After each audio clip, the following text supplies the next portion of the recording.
वळत पुढच्या बातमीकडे. जिल्ह्यात अवकाळी आणि पूर्वमोसमी वादळाने मोठ्या प्रमाणात नुकसान झालंय. यात देवळा तालुक्यातील उमराणे येथील अनुप पवार यांचा कांदा शेडचं नुकसान झाले, तर शेड कोसळून देवीदास अहिरे यांचे निधन झाल्याने परिसरात शोककळा पसरली आहे.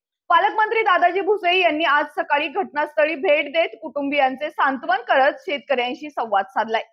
यावेळी तातडीने पंचनामा करून मदत पोहोचविण्याचे निर्देश यंत्रणेला दिले आहेत. यावेळी भुसे म्हणाले की खचून जाऊ नका, शेतकऱ्यांसोबत सरकार खंबीरपणे उभे आहे. नैसर्गिक आपत्तीचा सामना करून यंत्रणेला सूचना दिली असून लवकरात लवकर मदत राज्य शासनातर्फे करण्यात येईल. वादळाचा अंदाज घेऊन नागरिकांनी काळजी घ्यावी असे आवाहन देखील भुसे यांनी केले. शासकीय यंत्रणेला देखील सतर्क राहण्याच्या सूचना केल्या आहेत.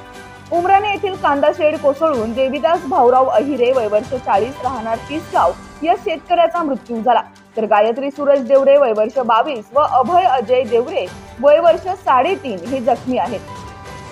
या वादळात उमराणे येथे बहुतांश कांदा शेड व घरांचे नुकसान झाले. या घटनेचे तातडीने पंचनामे करण्याच्या सूचना मंत्री दादाजी भुसे यांनी दिल्या. दरम्यान उमराणे व तिसगाव परिसरात रविवारी दुपारी झालेल्या वादळामुळे जीवितहानी आणि अनेक घरांचे पत्रे उडाल्याने आर्थिक नुकसान झाले असून मुंबई आग्रा महामार्गावर अनेक झाडे उन्मळून पडली आहेत. यात वीज पुरवठा खंडित झालाय. प्रशासनाला यंत्रणा राबवून तातडीने वीज पुरवठा तसेच सर्व पूर्ववत करण्याच्या सूचना मंत्री भुसे यांनी दिल्या. प्रशासकीय यंत्रणेसह आज मंत्री भुसे यांनी घटनास्थळी दाखल होत नुकसानाची पाहणी केली. या घटनेत तिसगाव येथील 2 व्यक्तींचा आकस्मिक मृत्यू झाल्याने गावावर शोककळा पसरली आहे. या कुटुंबियांची भेट घेत त्यांनी सांत्वन केले.